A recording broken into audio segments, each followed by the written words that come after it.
Marjorie Taylor Greene just plunged the dagger straight into Donald Trump. It's just an absolutely stunning turn of events. We're not talking about a simple political feud here. No, not at all. This is a complete, and I think you'd agree, a very public act of political demolition. It really is. It feels like an earthquake that has just shaken the entire hard-right Republican base to its very core. And that's our mission today. We've been immersed in the source material, and it details this catastrophic rupture between Donald Trump and Marjorie Taylor Greene, who, for 5 years, was arguably his most loyal, his most combatant ally. Absolutely. And the claims she's making are not about small policy disagreements. No, they're accusations of, profound betrayal, systemic hypocrisy. And probably the most damning of all, these allegations of a cover-up related to a massive child sex trafficking ring. The information is truly staggering. Since their relationship just completely collapsed in late 2025, Greene has gone on the attack with 3 core arguments. Right. First, there's this deep, comprehensive critique of Trump's entire agenda. She's claiming he completely abandoned the America First base that she helped him build. And abandoned them for who? For big donors and the political establishment, the very people he was supposed to be fighting. Second, she revealed the shocking callousness he showed when she reported death threats against her and her son. Direct death threats, right? Not just vague online chatter. Exactly. Threats, she says, were directly fueled by his own public rhetoric. And then there's the third point, the one that seems to have detonated this entire relationship. The Jeffrey Epstein files. The allegation that Trump actively resisted their release. It's even worse than that. She claimed he went so far as to privately refer to the powerful men involved in the alleged child sex trafficking ring as the victims. That one phrase, just calling those elite men victims, that's the shocking piece of knowledge we really have to extract and analyze here. So our goal is to synthesize these claims and really understand what this monumental breach means for the Republican Party. Because this isn't about conservative versus moderate anymore, you know?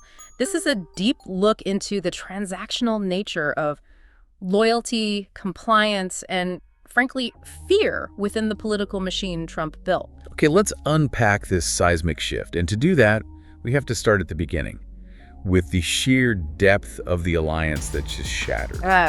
To really get the weight of this betrayal, you have to remember her initial fealty.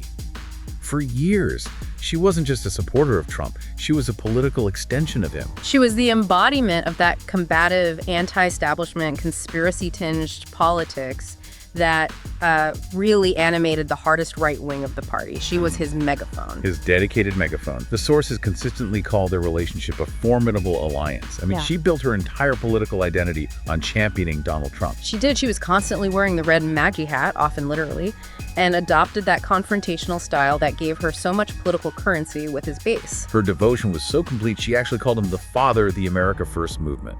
And she campaigned to be his running mate. Quite seriously, too.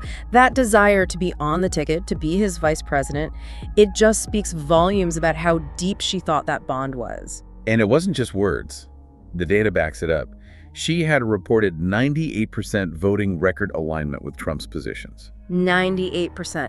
In modern politics, that level of legislative fidelity is, well, it's exceptional. It shows her absolute commitment to his agenda, whatever that agenda was at the moment. Exactly. This loyalty made her kind of irreplaceable on the hard right. She became the standard bearer for the most aggressive parts of the base. And we saw that aggression in action over and over. You remember that anecdote with the Sky News correspondent Martha Kilner? Oh, yes. That was a classic example. The reporter asked about the UK's concerns about fading U.S. support for Ukraine, which was a huge flashpoint. And Greene's response wasn't just undiplomatic. It was intensely aggressive, just channeling that Trumpian confrontational style. Her response was brutal. It went viral instantly. She told the correspondent, "David Cameron can kiss my ass." And she didn't stop there. When the correspondent pushed back, she just doubled down on that isolationist, America First, anti-media sentiment that defined the MAGA brand. She said, "We don't give a crap about your country or your reporting." The Trump administration is doing a great job, and I stand by their statements. That anecdote really shows the political capital she got from being his attack dog.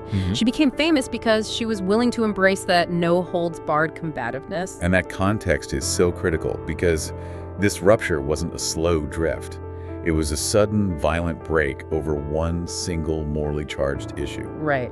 We know she'd voiced some quiet concerns earlier in 2025 about foreign spending, military aid, the Middle East, Ukraine. She was saying his focus wasn't entirely America first. But those were just cracks. The relationship soured dramatically almost overnight when she decided to prioritize a moral stand over her loyalty to Trump. An action that challenged the very power structures he seemed so keen to protect. The breaking point was the Jeffrey Epstein files. This is where policy collided with personal ethics and, critically, the protection of the wealthy elite.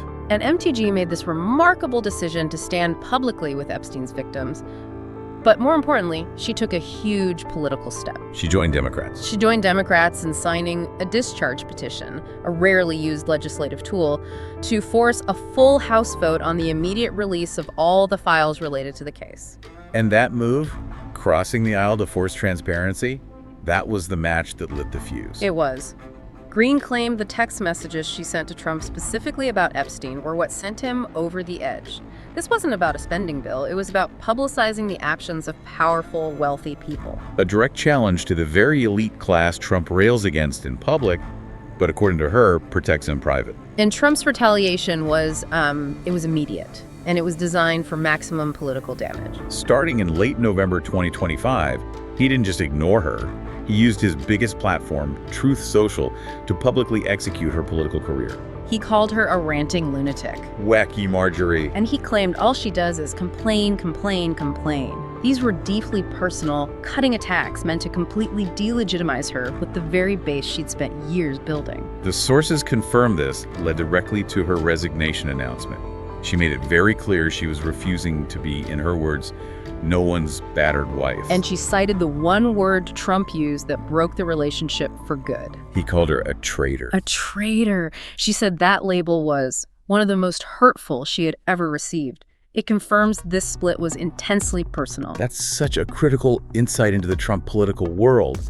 For the leader of a movement built on personal loyalty to label a 98% loyal ally a traitor, it's not just an insult. It's an act of political banishment. It's a signal to the whole party, to the donors, to the face, that she is now unprotected, disposable, and dangerous. It's the ultimate expulsion notice. It shows that loyalty is demanded, but it is never, ever guaranteed in return.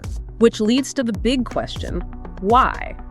Why did the Epstein files specifically provoke such a fierce, protective, and destructive reaction from Donald Trump? This brings us to the most, I think, politically and ethically devastating claims MTG has made.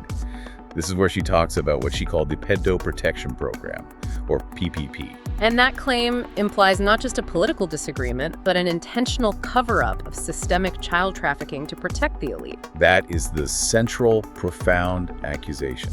In her words, Trump was fighting to stop the Epstein files from coming out. She said she had to resign because she couldn't be aiding and abetting Donald Trump's cover-up of a child sex trafficking ring. For a politician who built her brand on fighting the deep state, that is an immense charge to level against her own leader. You have to think about the magnitude of that. The MAGA movement is supposedly built on anti-elite, anti-establishment fury. Right, so to accuse its figurehead of actively protecting powerful, wealthy men allegedly involved in child trafficking just flips the entire script. It suggests the movement is being co-opted to serve the very elites it claims to fight. And the specifics of the alleged private conversation she recounted are so revealing. She said Trump was extremely angry that she signed the discharge petition. And he explicitly warned her that releasing the files would hurt people. Let's focus on that phrase, hurt people. When MTG told this story, she was very clear that Trump was referring to the powerful people whose reputations and careers would be destroyed. She's claiming his priority was minimizing damage to the politically connected, not protecting vulnerable victims. Her counter-argument, as she tells it, was all about the actual victims. She described seeing women who were raped at 14 or 16 standing in front of the press, trembling, their bodies shaking as they were telling their stories. And she says she confronted Trump directly, telling him these were the ones already hurt and that they deserved to be heard. She even asked him to invite them to the White House. And this confrontation is what sets up the core indictment, the specific claim that left her, in her words, completely disgusted. She alleges that Trump didn't back down. He doubled down on his protective stance. The sources say she claims Trump explicitly said that the powerful men involved in the child sex trafficking ring are the victims. That is a profound moral and political inversion. To categorize men allegedly involved in child abuse as the victims of disclosure, it suggests a staggering disconnect from basic ethics. Or perhaps a desperate calculation to protect specific politically essential individuals.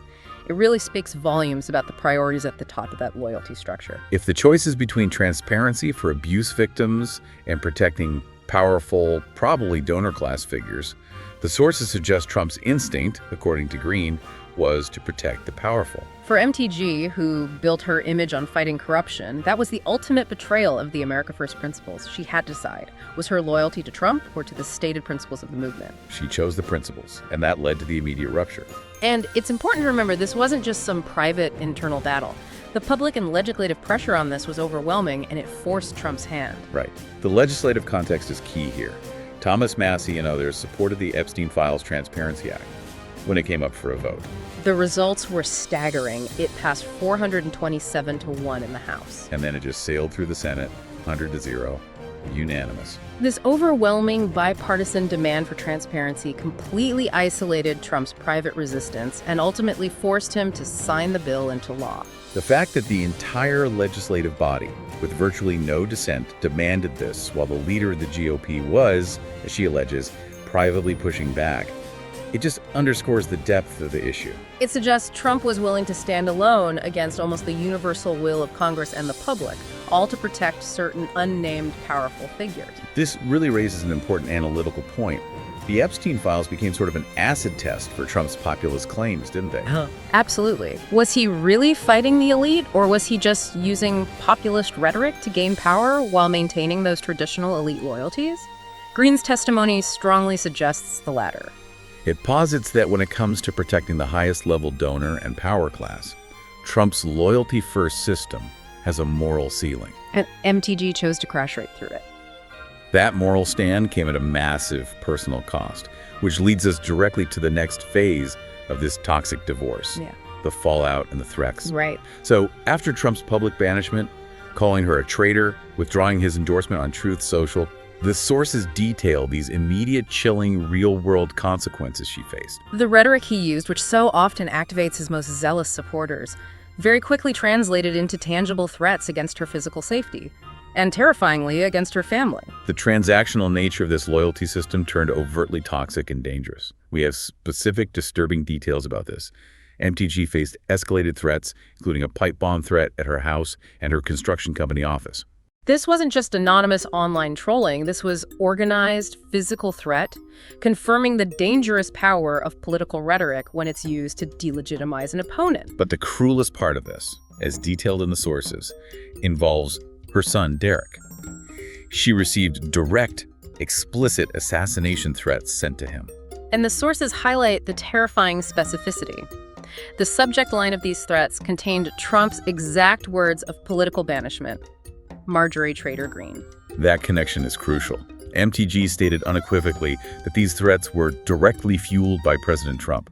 By using his language to politically excommunicate her, he created a target. And his base immediately used that terminology to justify violence. She is directly blaming him for activating the political violence now aimed at her and her family. So faced with credible threats of terrorism and assassination aimed at her son, MTG says she immediately reported these incidents to key Republican leaders. She tested the fidelity of the network she had served for 5 years. She contacted a wide range of top figures: Senator J.D. Vance, Kash Patel, Chief of Staff Susie Wiles, Deputy Chief James Blair, and of course Trump himself. The responses she got are incredibly revealing. J.D. Vance reportedly responded with kindness and sympathy, a human response, but took no political action. Right. Kash Patel, a high-profile former Trump aide, apparently just ignored her. Wiles and Blair, key figures in the leadership, gave her no response or a vague institutional, "we'll look into it." The support structure she'd spent years building offered her zero practical protection. This speaks to the core of that cartel theory we'll get to. Fear prevents internal movement. But the most shocking and most personally injurious reaction came from the man who created the crisis. Trump's private response to the news that his words were fueling assassination threats against her son was. It was detailed as harsh accusatory replies with zero sympathy. While she kept the specific words private, she told interviewers the response was extremely unkind. So the person she had fiercely protected for 5 years offered her cruelty and accusation when her child's life was endangered. And if that private disdain wasn't enough to send a message, Trump cemented the betrayal publicly just days later.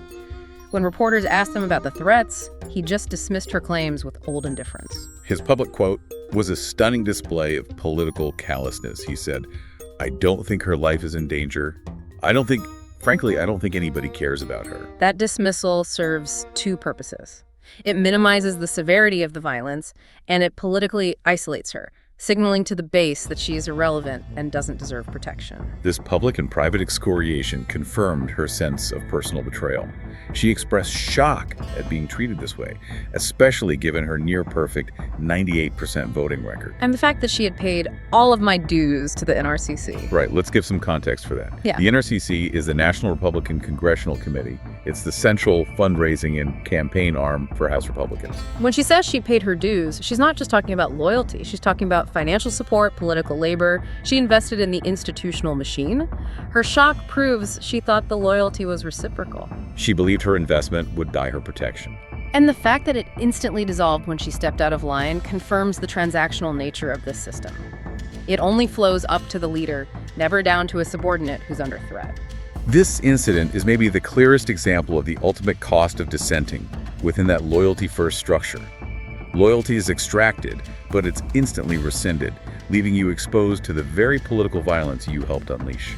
It absolutely validates the analysis that the entire system is built on fear and retribution, not shared allegiance. And MTG's next set of claims pulled back the curtain on the widespread hypocrisy the system enables. This section reveals the ultimate cynicism underpinning the MAGA political machine, as detailed by MTG in her interviews after her resignation. Her claims about the internal GOP climate are explosive. This is where she just blows up the whole facade. She made the truly shocking claim that many MAGA Republicans, the same ones publicly defending Trump, mock Donald Trump behind his back. She said they see him as just a necessary political tool, nothing more than one big joke. And she detailed the nature of this private contempt. She claims they mock his health, his appearance, the way he speaks, describing him internally with words like disgusting and grotesque. This suggests that the public fealty, the constant praise and defense we see, is entirely hollow and transactional. It's just for external consumption. And the sources confirm this aligns perfectly with an established political theory, the cartel theory. In a normal party, members are disciplined by ideology or fundraising. But in a cartel-like structure, like the one Trump established, members are forced to align not by ideology, but by absolute loyalty to the central figure. Because that figure controls the primary source of political life, the base's enthusiasm, media attention, and endorsements. So if they genuinely hold him in such contempt, calling him grotesque behind closed doors, why the unwavering public obedience? MTG provides the stark answer. The culture of fear is pervasive and absolute. She says Republicans in Congress are terrified to step out of line and get a nasty Truth Social post on them. They know that a single public attack from Trump means political death. Primary challenges, loss of endorsements, a barrage of attacks from the base. They're watching exactly what happened to her. Immediate expulsion, leading to physical threats. The fear of political excommunication just supersedes everything else. That mechanism, the fear of a Truth Social post, is the primary enforcement tool of the loyalty system. It means the political system has fundamentally shifted from ideology to enforced compliance. Critical thinking is completely superseded by fear of retribution. And MTG explicitly highlighted the cynical transactionalism here. She claimed these same Republicans only started to kiss his ass and put on the MAGA hat for the first time when he secured the primary nomination in 2024. It wasn't a sudden ideological conversion. It was a pragmatic, cynical calculation to maintain their access to power. This internal toxicity is now translating into tangible, destructive consequences for the party's ability to govern. The sources cite former Speaker Kevin McCarthy's perspective on this. Right. McCarthy, who probably understands the internal dynamics of the House GOP better than anyone, called MTG a canary in a coal mine. That's a prediction of structural failure. He predicted there would be a lot of resignations because the environment had just become intolerable. And the sources confirm his prediction is materializing. The Puck News report is cited, suggesting as many as 20 House Republicans are quietly preparing to announce their retirement. A potential mass exodus like that is devastating. It's devastating for multiple reasons. First, you lose institutional knowledge. But most critically, if 20 Republicans resign, it puts their razor-thin House majority in immediate jeopardy. So the internal toxicity isn't just a personal matter. It's leading to a self-destructive dynamic that makes holding the majority nearly impossible. When the only rule is allegiance to an individual, and that allegiance is weaponized, the system becomes too brittle to sustain itself. So we have hypocrisy, fear, and structural consequences. But the foundation of MTG's entire argument is that Trump betrayed the very ideology they claim to share: America first. This section analyzes her claims that Trump has gone full establishment, betraying the populist promises she sees as the core of the America First movement. She's created a distinction now, hasn't she? She claims she is America first, while Trump is just MAGA. Right, suggesting his brand is now just a shell designed to serve elite interests. Her indictment is comprehensive, arguing he's prioritizing big donors and major financial industries over the economic struggles of his base. She's positioned her entire break as a return to the populist principles he abandoned. And she cited multiple specific examples of this betrayal. There's a clear pattern focused on the financial and military-industrial complex. Let's start with the financial side: the crypto bill and Big Pharma. What was the accusation there? She claimed Trump pushed through legislation related to cryptocurrency that primarily helped out the crypto donors and other big donors, rather than focusing on policies that would help average Americans. So influence peddling. Using presidential power to deliver favors to financially powerful allies. Exactly. And on healthcare, the accusation was about protecting the pharmaceutical industry. She claimed Trump served Big Pharma by refusing to challenge the profit structures around the COVID vaccines, something the hard right had been demanding. In her view, he was prioritizing corporate profits over the political demands of his anti-vaccine base. Precisely. And this sense of betrayal extended directly into foreign policy, where MTG has always held a deeply isolationist view. Absolutely. She accused him of serving Israel's interests, moving away from strict isolationism and getting caught up in foreign entanglements. She pointed to his questionable foreign meetings as evidence. Right, his interactions with Crown Prince MBS, who murdered an American journalist, and his meeting with the president of Syria, an al-Qaeda leader. The significance here isn't just that the meetings happened, but that she framed them as evidence that Trump was prioritizing geopolitics and foreign interests.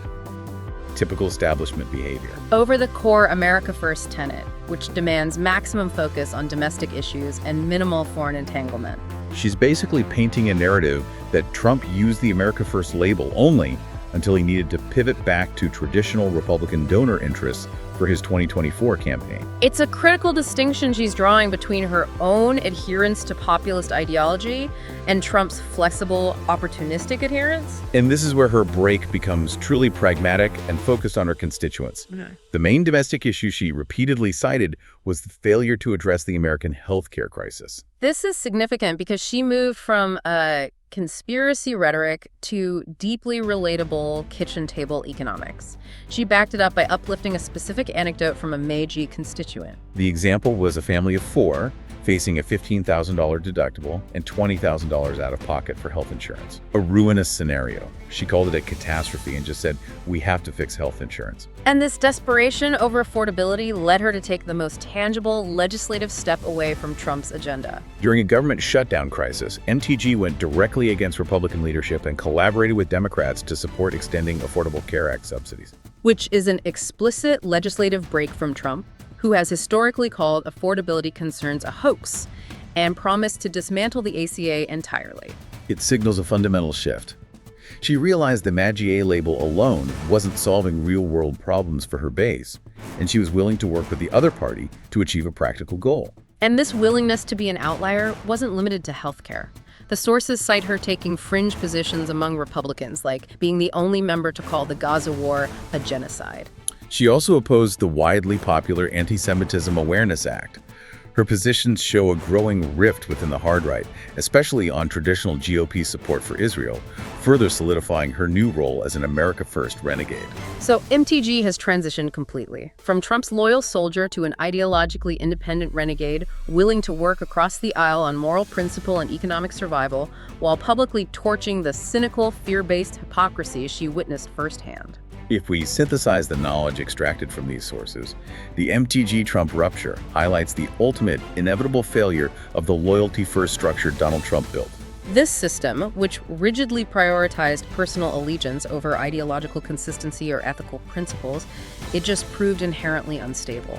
The moment MTG's allegiance threatened the political survival or personal interests of the man at the top, specifically regarding the Epstein files, the unconditional loyalty she'd paid for 5 years was immediately and brutally rescinded. What stands out here is the evidence of a political party just paralyzed by internal fear. The revelations of MAGA Republicans mocking Trump behind his back, plus the wave of resignations, it reveals a system where the highest currency is no longer conservatism or even populism, but rather absolute compliance with the demands of a single individual. The structure is so brittle it's now consuming itself. And the essential knowledge gained is this. Allegiance in this political structure is conditional, transactional, and weaponized. It shows that political relationships collapse instantly the moment personal interests like avoiding exposure in a child trafficking ring or avoiding assassination threats from a manipulated base clash with the leader's demand for absolute, unquestioning political survival. And as we conclude, you're left with this final thought to consider, building on the sources we've analyzed today. MTG's entire public narrative rests on the fact that she has been personally victimized. Her integrity questioned, her family threatened, her loyalty betrayed. This break came shortly after she publicly apologized for her own previous history of toxic politics. She now attributes the death threats, including those against her son, directly to Trump's toxic, weaponized rhetoric. Knowing the level of vitriol and political violence she herself helped normalize and propagate, what is the ultimate true cost of political toxicity? And can a system built on perpetual, personalized combat ever genuinely reform? Or is it destined to perpetually consume its own architects until the structure itself collapses?